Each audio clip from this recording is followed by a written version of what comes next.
Welcome back to She Said podcast. I'm your host, Laura Cox Kaplan, and I am so excited to have you here. This is episode 354, and it is part of this special collaboration series that we have been rolling out in conjunction with the Southern Sea. Now, if the Southern Sea is new to you, it is a network of creative founders and entrepreneurs. And the women who join me as part, sometimes men too, actually, but the women who join me as part of this series are absolutely phenomenal. And today's guest is no exception. I have been looking so forward to sharing this conversation with you because it sits right at the intersection of creativity, connection, and influence. And honestly, it is just plain fun. My guest is the fabulous Rebecca Gardner. She is the founder and creative director of Houses and Parties, and that is a design studio that spans event designs, interiors, and an online shop or e-commerce shop. And it is devoted to helping people gather beautifully, but with intention. Now, Rebecca and I, who are both Texas natives, actually met at this year's the Southern Sea Summit in Sea Island, Georgia. And as I said, this episode is part of that ongoing collaboration now in its fifth year. And these conversations allow us to go a bit deeper with founders who are building these thoughtful, creative lives and businesses. Now, at first glance, you might think that this conversation with Rebecca is just a conversation about throwing parties and entertaining. And it is that. But what Rebecca actually offers is a masterclass in something that is much bigger and frankly so needed. How we create environments at home, at work, and in our communities that help people feel seen and connected and energized. It's really a beautiful thing. And in this episode, you will hear why gathering isn't just a luxury, it's actually a strategy. And Rebecca talks about how parties and dinners and even small moments of hospitality can act as punctuation marks in our lives, essentially breaking up what can be monotonous and maybe the isolation that so many people feel, especially when our calendars are so full. Friend, this is one of those conversations that will make you maybe rethink how you host, how you collaborate, and ultimately how you show up, whether you're throwing a dinner party, leading a team, or walking into your next room with purpose. So grab a seat and get ready to be inspired. Here is my conversation with Rebecca Gardner, episode 354, part of our collaboration series with the Southern Sea. Enjoy. Rebecca Gardner, welcome to She Said, She Said. Thank you. I'm so glad to be here on the heels of meeting you in Sea Island.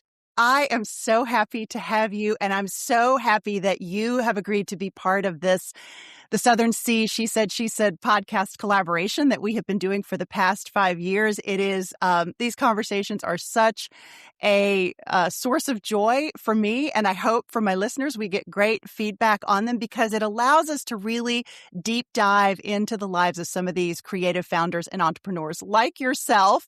And so I'm really happy to have you here today. Well, don't dive too deep. You might not like what you see. I'm going to love it. Everybody's going to love it. I am really thrilled. I, of course, have your fabulous book, A Screaming Blast, behind me, which is kind of the embodiment of your ethos. But before we get to the book, Rebecca, I'd love for you to talk a little bit about what you do and a little bit about your origin story, how you got started. I am the founder and creative director of Houses and Parties, which is a 3-ring circus. We do event design, interior design, and then I have an online shop, which is also Houses and Parties. And really, Laura, parties are parties in design, in creating little worlds, whether it's for myself or for clients, are really my love language. And I learned very, very early on, just planning my birthday parties as a child with my enabling mother, that I have a real passion for bringing people together. I love setting a table. I love creating a mood. I love creating what a serious artist would call an environmental installation. And I like that because I have found that through those elements and through sincere hospitality, you can choose your port of call and steer your ship exactly where you want it to go. And so to me, parties have always been a tool to meet people or to bring people together or to impress, or now in the case of owning my own business to um, make sure that my client wins all the awards, all the senior superlatives, the best host, the most fun, the most interesting guest list, the most surprises. And that is really what I love to do. And whether I'm doing it for a party for a client or whether I'm creating treasures to buy to enhance your own, memorable occasions on housesandparties.com. I am always thinking about gathering and parties and people. I love that. I love that. If you would, I'd love for you to go just a little bit deeper about what is it or what was it that really spoke to you about this concept of gathering? And the reason why I asked the question is because people are so isolated. Oddly enough, we're so connected, and yet people feel really isolated. And I think there is sometimes maybe an intimidation factor around, bringing people together. So what was it about this that, spoke to you so early on? Well, I feel personally that if I do not gather my friends and I do not um, put them around a table or put them at a cocktail party, and these are my parties that I do for myself, Yeah. or when I gather with my family and it's Christmas and it's not special, it's not beautiful. Then life is a bowl of oatmeal mush. Because even though my job is really, really fun and it's creative and I'm crazy about it, it's still a job. And that Right. that is isolating. So when I think about parties, I'm not sure if I'm really answering your question. This is sort of Yeah. a politician's answer. But when I think about parties and I think about like this um Google Calendar, with all of these appointments day in and day out, no matter what you're doing, if you're a doctor, a lawyer, interior designer, the parties are the hot pink. The Mm. parties are the dangling carrots. And to me, a party doesn't have to be a giant, debutante party or a wedding. It can be dinner for four couples, but I think you have to punctuate life so that it's not all black and white on your Google Calendar. Yeah. Yeah. I love that. I absolutely love that. You're absolutely right. And it's such a fundamental component of creating a life in which you're thriving. Because to your point, even though you plan parties and events for a living, those aren't your parties, which I Right. think is a really important data point. So let's talk a little bit more about how you created the business, because to your point, you referred to it as a three-ring circus, but you have a really smart sort of trio of areas that you've invested in and sort of created a business around. Maybe talk about how that evolved. Where did you start and how did you know kind of these were the different verticals that you wanted to invest in? Well, I studied English, history, and then art history in college. And I went to the University of Mississippi and studied a lot of Southern literature. And then I transferred to SCAD, the Savannah College of Art and Design in Savannah, and studied art history. And while I was there, I also worked for the president of the college and learned how to commission artists and how to work with artists, in particular student artists. That's a very specific niche. Right. And I really have an appreciation for every time I say this in a meeting, my staff laughs, but like the touch of a hand, so things that are made by hand. And that doesn't mean woolly sweaters and, whatever. But I love working with artists. And as an event planner, you're really like a subcontractor or you're a contractor working with subs. Mhm. Um, but my subs are artists, even if it's the lighting guy, they really have an eye and they're creative. Um, the florist, of course, the person that's doing the paper.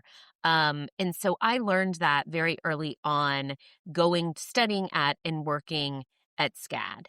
Um, And I still live in Savannah, surrounded by all sorts of creatives. And then the other half of my time is in New York, which is an explosion of action and creativity and making.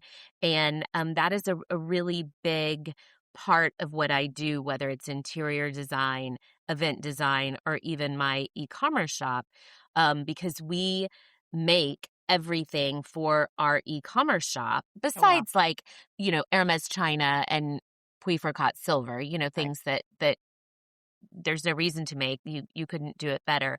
But we commission a lot of artists, and that is what is really fun and fulfilling for me, is to make things. I forgot what the original question was. Yeah. I got Well, carried away. we Oh, it was SCAD. It was Yeah, SCAD. It was yeah. Well, SCAD. we were Sorry. we were talking about sort of how you designed the business to be sort of trifles. You have events Right. and Right. parties, you have the e-commerce Okay. store, and then you have the interior design Well, store. and And sort of Laura, anytime I start using my what hands, you got to reel me back in. listen, Um, we are fellow Texas girls. I'm with you, sister. Yeah, we'll just have a secret sign. Exactly. I went to SCAD to study art history. While I was there, I worked for the college. I had a title called the director of creative initiatives. Wow. And I worked with artists on the school's permanent collection of art. We created installations. We did party decor. I worked on a program called SCAD Style, which brought movers and shakers from all over the world, really, to Savannah to meet with students. I met a lot of amazing people then. And from there, I had always had an entrepreneurial spirit. Even in high school, I made invitations for big parties from my mother's friends. And I wanted to open my own business. And so I started with interior design, and I did events thinking that I would do that if the interiors didn't take off initially. Mhm. And it was quite the opposite of what I thought. It was the events that went crazy.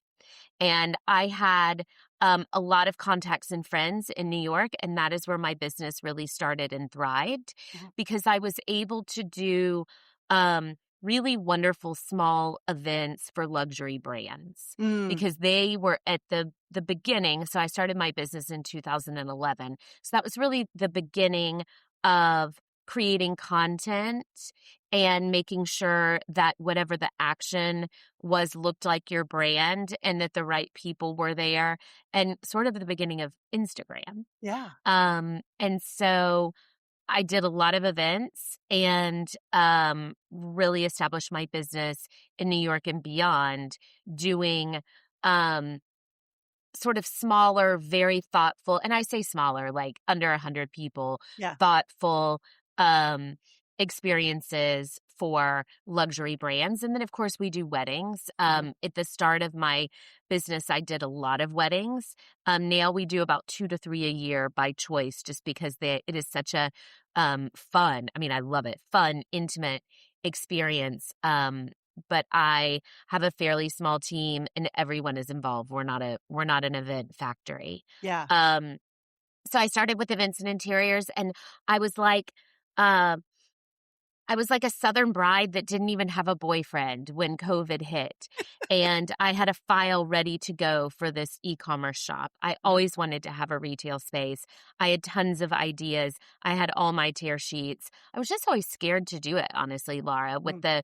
the risk financially, and then also just with the workload. And within a period of 2 weeks, 3 years of work and contracts were wiped out during COVID. Oh. And I thought, well, hell, I'm going to work at J. Crew, or I'm going to do this. And I had all these amazing people that I really um, rely on and appreciate and adore and love working for me. And a lot of them had worked for me for quite a while. And so we pulled off the Band-Aid and dove in. And by October 2020, we launched housesandparties.com. Amazing. That is amazing. How does houses and parties support the other two verticals, if at all? Or do they essentially operate as freestanding entities? Does that make sense? Well, they're freestanding entities as far as the structure of my business goes, Okay. but we have all three share marketing, social media, in any sort of promotion and conversation. And I think that anytime I do a party for a client, it feeds excitement towards our website. And I think all of the content and the things that you can buy on our website that are special and fun spark ideas to hire us for a party, when a special occasion comes. The idea of e-com is that of housesandparties.com is that you can buy a party, buy a seasonal collection. So one important part of what we do is dazzling photography Mm. in aspirational settings. And so on my website, you'll see the napkins, you'll see the tablecloth, but you can also buy the entire party, which is usually by tables of 8.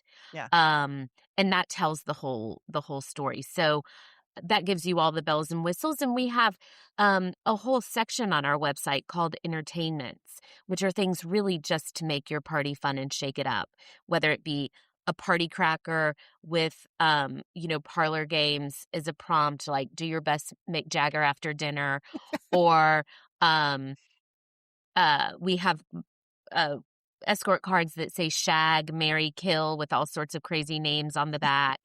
And even if you're having a professional luncheon or dinner, these things get people talking, which makes for a better party because there is nothing worse than dreading going to a party. That is so sad and it's such a waste of time. Yeah, absolutely. Okay, so one of the things that I was thinking about as you were talking, how typical is it? You have an interesting background, I think, to become an event planner because your background is so tightly wound around design, right? You really studied and went deep into the design world, and I'm curious if you think that is a sort of a differentiator for you. I don't know a lot of event planners that have that same background. Isn't that unusual, or is it just Oh, I've never thought about that. That's a nice thought. I will tell you that I use color theory and the power of a triangular composition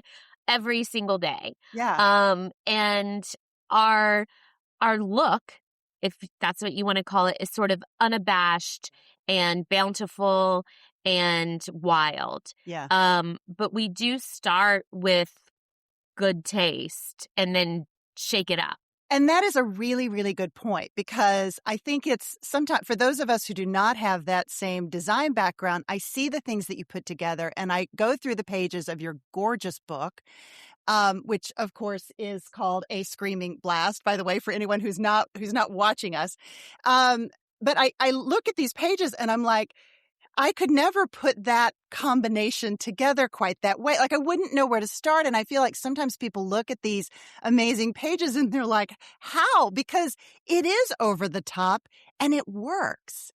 So Good. Thank you. Yeah. You're welcome. You're welcome. Not to give away all of your secret sauce, but if you were to give someone maybe a little bit of advice on how to start, someone who does not have your keen eye and design background, what are maybe some tips for creating an experience that's wow, maybe a little more over the top, but getting the balance right?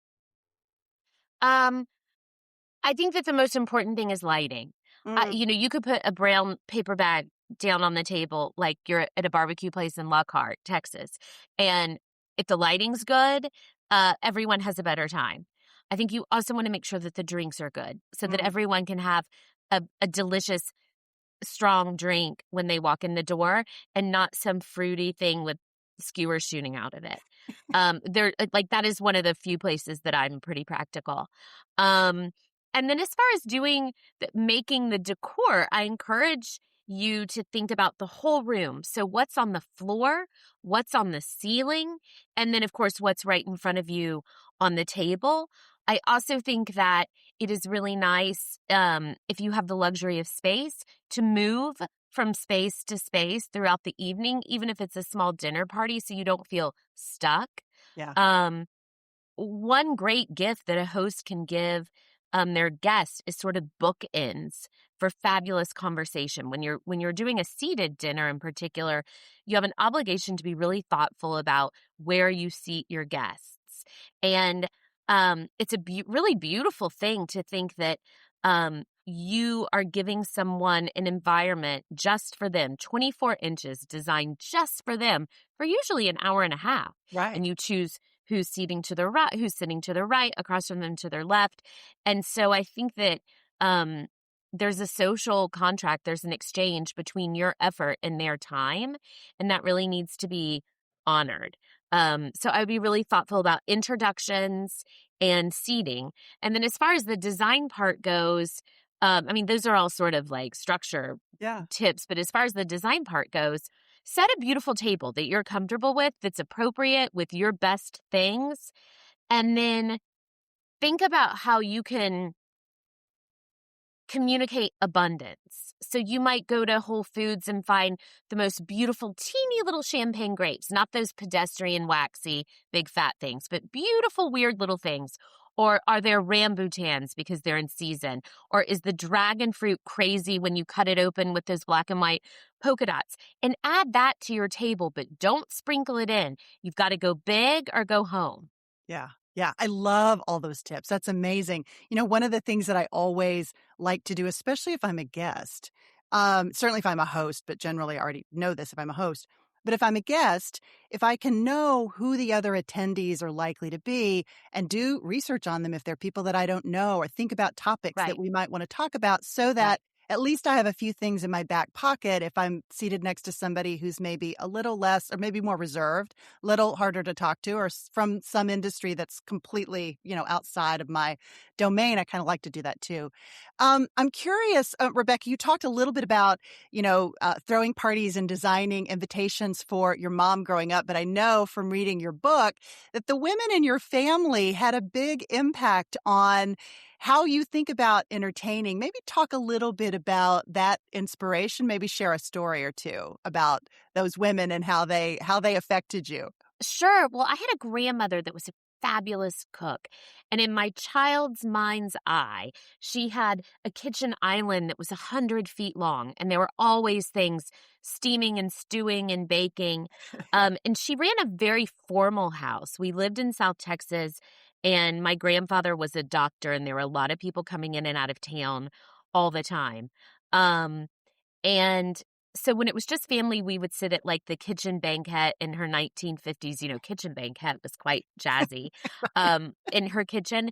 And then a lot of times we would sit in the dining room, and everything was starched and pressed, and all the silver, polished and felt lined drawers, all ready to celebrate. And even if it was just family in the kitchen, um, or at the kitchen banquette, everything was beautiful and had incredible effort. And I didn't really realize until I was cleaning out storage of their houses, which bizarrely sat for years, like 20 years after they died. Oh, So wow. this was just a couple of years ago at the time that I was writing this book. I saw all of this effort in these boxes. And it was so touching to me because it was all for family and Yeah. friends. She wasn't doing this for a business or to impress or whatever. And that was really, really dear. It's something that I felt as a child Uh-huh. because I always felt so welcome in her home, and I was always so comfortable and so indulged and so entertained. But I didn't really realize what the effort was until I was an adult. So my grandmother was a very formal, sort of fancy entertainer, and my mother entertained just as much. But my mom had sort of a devil may care, last minute, 30 people on the back lawn, um, uh, big salad. She would make this thing called beer bread, which literally was with a can of Yes, I know beer. it. It's so Of good. Like, course. I actually haven't thought about that in forever. Um, but my mom would sort of, like in the Big Chill where they close the oven with their hip. I mean, it was that kind of thing. And I do a little of both. Just depends on where I am. Obviously, entertaining in my tiny New York apartment is much different than my house in Savannah. And I encourage clients, even if they have my team there, orchestrating every single light bulb and every single movement, it is their responsibility to kick off their shoes, perch on the side of a rolled arm sofa, and pass compliments and canapes to all their guests with equal abandon. Huh. I allow them the ease to win Best Actress, for the most welcoming, kicked back, calm host. But there has to be an element of um, warm, welcome, and casual, no matter how dressy the party. Yeah, yeah. So if you could dig into that a little bit more and maybe give us perspective on, you show up at someone's house for, a nice dinner party, and you walk in the door and you know immediately it's either going to be a win or not not a win. What are maybe those tips that you would say that instantly this is going to be like a great night? Oh, I think vibe and smiles and laughter, and that is all the responsibility of the hostess at the very beginning. I think passing a strong drink that you actually want to drink always helps to loosen things up. Um, I think lighting, we talked about that. And then also, Laura, I like these old fashioned sort of, you were talking earlier about doing research on people. I Mhm. like these old fashioned sort of ideas, very old fashioned, clinch your pearls of like a receiving line or a Oh, dossier yeah. if it's a business gig. I don't think that it needs to be the Devil Wears Prada or like you're on the advance team for a presidential candidate. Right. It's the same thing that you were saying. You don't need to have elbow length gloves and stand with your husband at the front door, but do stand at the front door and do grab someone by the wrist and say, I want you all to meet each other because. Or do spend some time the night before sending a quick email like, you should know that Laura is also from Texas and she was just in Sea Island interviewing that brilliant woman that started Birdies that you love. I mean, anything like that. So the Yeah. dossier doesn't have to be a list of people that you email to the whole party. I find that sort of cringy and pretentious, but there are connections that you want to make. And unless you have a PR team there with a Ann Taylor twin set and a, microphone, I don't know Yeah. how you could do it all. And I think that makes people feel comfortable. They have something to say. I used to have to go to all these parties for work and I would say things like, oh, I love your shoes to every single person, just to start a conversation. And then I'd go home and go, you could have done better than that. But an email would have helped. Sure. So I think those old fashioned sort of things make people feel comfortable. Yeah, but even the observation of the shoes sometimes breaks the ice. And Right. sometimes, people are reluctant to say something like that because, oh, I could, to your point, like I could say something else or say something smarter. But at the same time, like the goal really is to break the ice with the person. And if that's what gets you there, then you're probably in a better position than if you had said nothing at all, right? Thank And you, who Laura, doesn't for want their taming shoes? my 2003 anxiety. Yeah, I just say love it. something, my God. And another thing that my mom used to always say is be sure to be more interested than you are interesting yourself. Amen. Amen. That's such good advice, and that applies whether it's a party, it applies in every setting, I think. Let's talk a little bit about creation under constraints. You clearly have all of this incredible creative energy and, passion and vision. But talk about how you manage that because even the most creative people that I know and who I've talked to on this podcast can hit a lull. And I think in event planning in particular and the work that you're doing, it is so intense. Talk about how you manage your creative energy. What do you do when you kind of get to the burnout stage? Maybe you don't, but most people do. And so what do you do to refuel? I mean, we've been doing events since 2011 and I have before that. So we have a pretty um successful structure of how we execute an event. And really, the burnout is not the creative burnout. That's the fun part. I mean, I have ideas. I have as many ideas as I do like Amex points. I mean, that I'm never worried about running out of ideas, but the physical exhaustion Yeah. is something different altogether. And I am the first one there and the last one to leave still. I'm the big cheese and the boss and I've got a big team, but I don't leave until everybody else leaves. Um so, uh, I hibernate after a big event What does that for look like? days. What does that look like for you? I go for really long walks and I read and I take insanely hot John Wayne baths and I make notes, lots of notes about what went wrong and about what went right. And I give myself 2 days.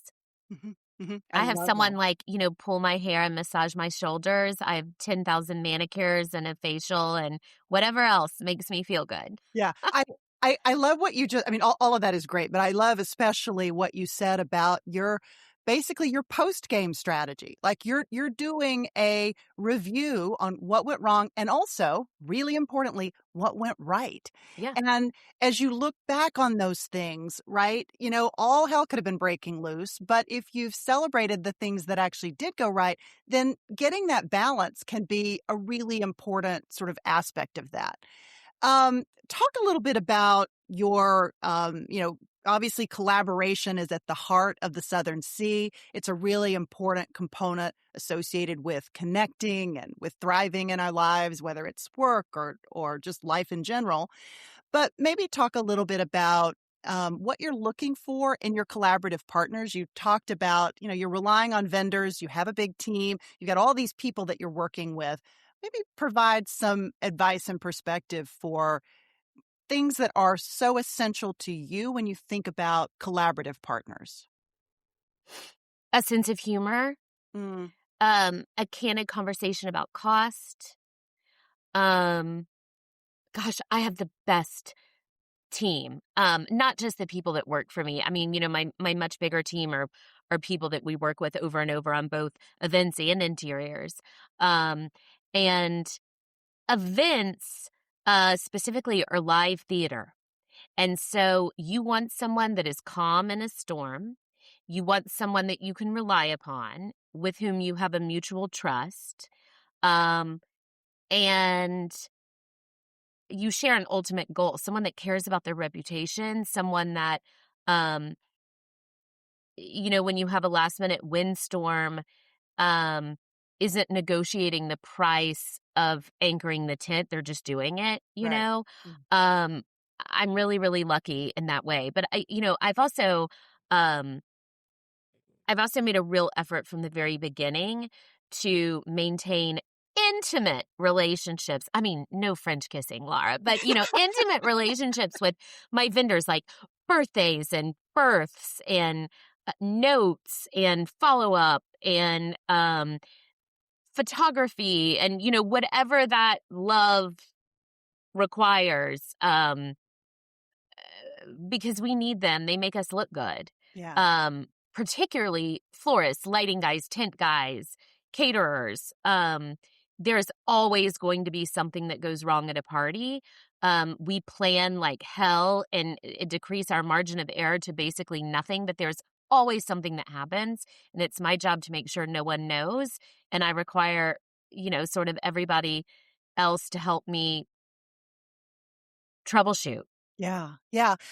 I absolutely love that, and I think it's, some would say it's just good manners, right? To keep track of the people who are working with you so that they feel seen and supported and loved and cared about. But when you're doing this at scale at the level that you're doing it, that's a lot of people. Is there some kind of infrastructure that you've put in place to help you manage kind of the personal touch points with all of these vendors and collaborators?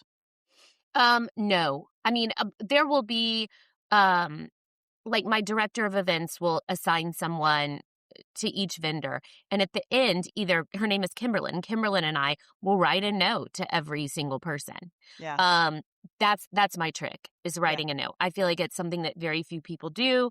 Um, it's an obvious time commitment. It's a surprise. It's a delight to receive that in the mail, even though it might arrive, 6 months later covered in mud. Um, but yeah, that's what I do. yeah. And it is certainly good manners, but it's also self-serving. Mhm. Yeah, yeah, It it works. absolutely is. Yeah, no, I think it's genius, and I think it's oftentimes overlooked. I think it's such an important thing, and yet it's kind of an overlooked skill. Um, we you and I sort of started this conversation before we started the Yeah. conversation, talking a little bit about this idea of social architecture. And when I wrote the question, it's kind of a weird question and we discussed it, but I was sort of getting at the idea of like how you think about influence in a room. And we may have talked about this already, but I kind of like the construct of this idea of a social architecture. Maybe talk a little bit about how you think about that in the context of personal influence. Well, I think specifically we were talking about sort of how I can serve my clients in Yeah. that way. And whether I'm working for a brand or a personal client, so a launch of a new luxury product or a 50th birthday, um, this little world that we create, which is a party, is like a representation of my client as if it were their home. And sometimes it is in their home. And so it's my responsibility to go on a lot of dates with that client and figure out what it is that they want to say and help them with what they want to say. Most importantly, being excitement that you're here and graciousness. I always tell brides, it doesn't matter how many dresses you change into, the wedding dress to the cocktail dress to the departure dress. Like, if your guests have to stand in line at a bar, your wedding's lame. I mean, Yeah. in my opinion. Right. Hot Chardonnay, kiss of death. Um, so um what I do for clients is create an environment that represents them and the message that they want to impart. Right. And um ultimately, if the people are lame, your party is lame, but I can help with that too. Because if people feel comfortable and people feel well taken care of, they feel like they are a special guest. Even a guest at the corner of the 10-foot table can be made to feel special when an introduction is made and they're sitting next to someone with whom they connect over a mutual such and such. Yeah. And so every single person in that room should walk out feeling special to have been there. Yeah. And that benefits the purpose of the party and the hostess and my client. Yeah, I love that. It also strikes me, maybe this is the podcaster in me, but you're also creating a story. You're Sure. helping her tell a story. So, I called it social architecture, but really it's storytelling. It's Yeah. what's the takeaway? What is the story that you want to tell with this event or this gathering of these people? And what do you want them to take away from that and remember from that evening? It's really The other beautiful. thing is it's just so fun. Like, it's fantasy. I mean, we're hitting on all these sort of serious points and my background in art history and social architecture, which I'll definitely be using that again. I like that. But the truth is, it's damn fun. And Yeah. you're making a memory, and it is a pursuit of pleasure. And certainly it has an undercurrent to celebrate, to gather, to impress, to introduce. There's always a purpose, but you're creating fantasy. And that is the difference between interiors, where certainly you're doing all of these things that we're talking about. But with an event, it's one night only. And there's sort of a freedom in that. You can be outlandish. It's your job to be entertaining. And I love that. I love the fantasy. Yeah, that's awesome. That's so awesome. Okay, let's talk a little bit more about the book. When I picked it up, I was so excited. It is a beautiful, for those of us who are watching this podcast versus listening to it, it is a beautiful, beautiful coffee table book, which is otherwise, when it's not behind my desk, it's sitting on my coffee table now. Good. But one of the fun things is I opened up the book, immediately found the foreword written by Sofia Coppola. So I know, lucky me. that is so, and I was like, wait a minute, that's Sofia Coppola? How did that come about? That's very cool. Oh my gosh. She had shopped at my store, and every time it would come through on Shopify, I'd like have this little jolt, my toes would curl so tightly I couldn't walk. And I saw her. This was maybe 2021 something. Mhm. And so everyone was still wearing surgical masks, in the West Village. And I had been living mostly in Savannah, and I had gone, I had traveled to New York with my team to go to some sort of show, like the gift show or something like that. And I took everyone to dinner at Via Carota, which is such a fab restaurant. I think the best Italian in New York. And probably 3 bottles of wine into our dinner, I catch myself swiveling totally to the right. And Colby, who is the director of retail, said, "Don't do it. Do not do it." And he grabbed my coat sleeve. It was Sofia Coppola. And she was at dinner at Via Carota. And I walked over and I had sort of like purple wine teeth. I'd really been celebrating. But it was covered by my surgical mask. And I said, "Sophia, it's me," as if she would know who I was. I mean, she had just been shopping on my store, and her husband sort of elegantly, but also with, chivalrous concern, introduced himself. And I said, "It's me. You shop with me." And she kind of said, "Oh, how lovely. Well, so nice to meet you. I hope you enjoyed your dinner." And I ripped off my mask thinking she would know who I was.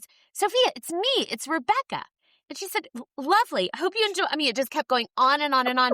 And finally I said, "I have a store called Houses and Parties." And she said, "Oh, right, from down south." Oh, Laura, I mean, I went back to my hotel room just pacing like Lady Macbeth. I mean, have I made a fool of myself? Why did I do that? Why didn't I listen to Colby? And damn if the next morning I didn't get an email from her husband wanting me to do her 50th birthday. That's amazing. Yeah. Oh my God, that's an amazing story. So we've done several parties for her, and she's incredibly generous and every bit as lovely and creative and kind and unassuming as you would expect and want her to be. Yeah. She's sort of a magical, creative unicorn lady mystic inspo. Yeah. Amazing. That is amazing. Maybe talk a little bit about why you decided to put the book together. It is fabulous. This is your first book, right? Am I right This on is that? my first book. Okay. I always wanted to do a book, and I had been saving, like marketing and social media just absorbs like a sponge every photo that you have. And I've just been carefully protecting these particular parties for about 5 years and saving the photos in anticipation of a book. And I was thrilled to hear from Rizzoli. They reached out to me to create this book, and I had the photos ready to go. And we decided that I really did not want a how-to. I wanted a book of fantastical ideas and inspiration. So it would be divided by essays instead of, a copious amount of text. Mhm. I did want to have this library of resources in the back of the book where I sort of shared where I think you can do the best stationery, buy the best satin ribbon, whatever. That's sort of an ethos of Houses and Parties and the purpose of our newsletters, which is also resources. And I put the book together. I printed out all the photos on 8.5 by 11 sheets of paper. I could have bought like a used Kia, those cheap cars for what that cost. And I drank a bunch of coffee and got up early one morning and taped them all over my garage and arranged them where I wanted them to be. Adam Kuehl is a fabulous photographer with whom I've worked really since the beginning of my SCAD days, and he shoots everything for Houses and Parties. He came over that night and sort of edited and critiqued, and that was wonderful. And then over a long weekend, I wrote the essays, and I had another friend who's a fabulous writer help me edit, so that was done. And the third was working with an amazing designer that put together the book with all sorts of archival prints from Brunswick and Fee and Lee Joffa. I was really grateful to Kravitz for letting me dig around in their archives. And some of those but some of them are from the, 50s and 60s old Brunswick fabric. And I think that just added one more layer of panache. Yeah. Well, even the cover, right, this is a vintage fabric, isn't it? Yes, it's a Kravitz fabric. Yeah, it's a Bargello print. Really, really gorgeous. Yeah. One thing we didn't talk about and I'm going to have to let you go. But one thing we didn't really talk about was food. You can tell where my priorities are. Yeah. Maybe any advice on kind of how you make the food and the environment sort of bring all the pieces together, including the food. We talked about the cocktails, but we didn't really talk about the food. So talk about any, advice or perspective that you have about incorporating the food. Do you start with the food, or do you start with the vision and sort of what you want it to look like? I think that the food is secondary to the environment and the comfort and the entertainment. Mm. I think it's necessary that you feed people and feed people well. But gathering a big group for a party is never an opportunity to shine on your cuisine sophistication. Mm. I think sitting at a fancy restaurant is the perfect time to eat um, tiny bits of fish with pea foam and shaved truffle.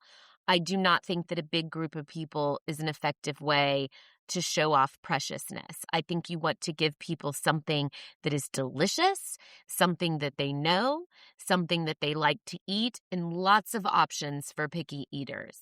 A